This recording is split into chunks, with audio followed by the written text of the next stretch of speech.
డబ్బంటే మనకు వెంటనే గుర్తొచ్చేది నోట్లు, నాణేలు. కానీ ఇప్పుడు కాలం మారింది.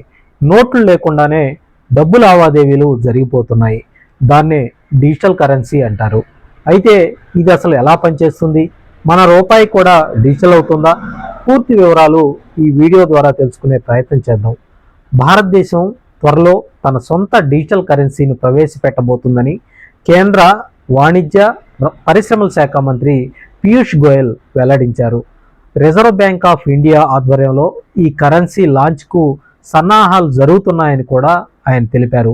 ఖతార్లోని దోహాలో జరిగిన రౌండ్ టేబుల్ సమావేశంలో ఆయన మాట్లాడుతూ ఈ డిజిటల్ రూపాయి ద్వారా దేశ ఆర్థిక వ్యవస్థలో పారదర్శకత, వేగం, సౌకర్యం పెరుగుతాయని ఆయన స్పష్టం చేశారు.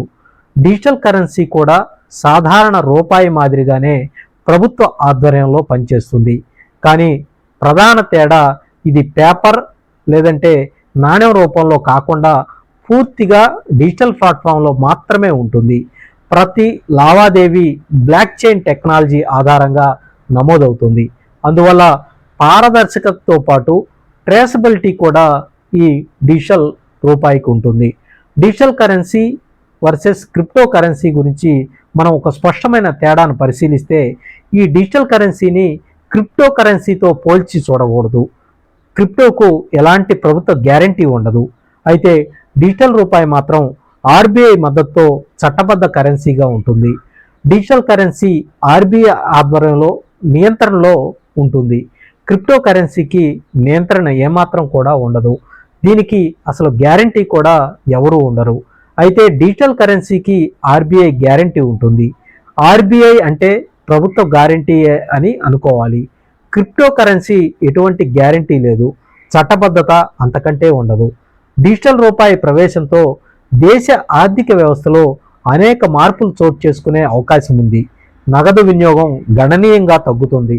బ్యాంకింగ్ లావాదేవీలు వేగవంతంగా తక్కువ ఖర్చుతో జరుగుతాయి. అవినీతి, అక్రమ డబ్బు ప్రవాహాలకు నియంత్రణ కూడా సాధ్యమవుతుంది. ట్రాన్సాక్షన్లో పూర్తి పారదర్శకత, స్పష్టత చాలా స్పష్టంగా కనిపిస్తుంది.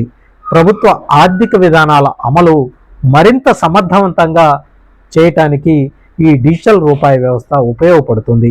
అయితే ఈ వ్యవస్థకు కొంతమంది నిపుణులు కొన్ని సవాళ్లు ఉన్నాయని కూడా చెబుతున్నారు.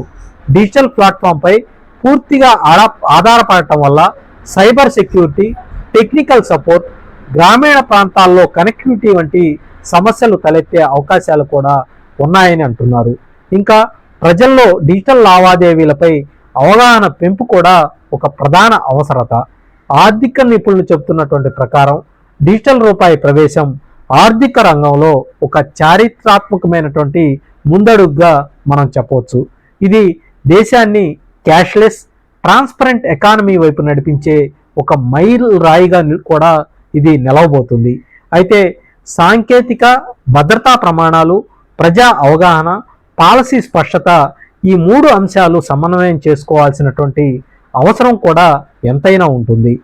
భారతదేశం త్వరలో డిజిటల్ రూపాయి రూపంలో భవిష్యత్తు కరెన్సీ యుగంలోకి అడుగు పెట్టబోతోంది.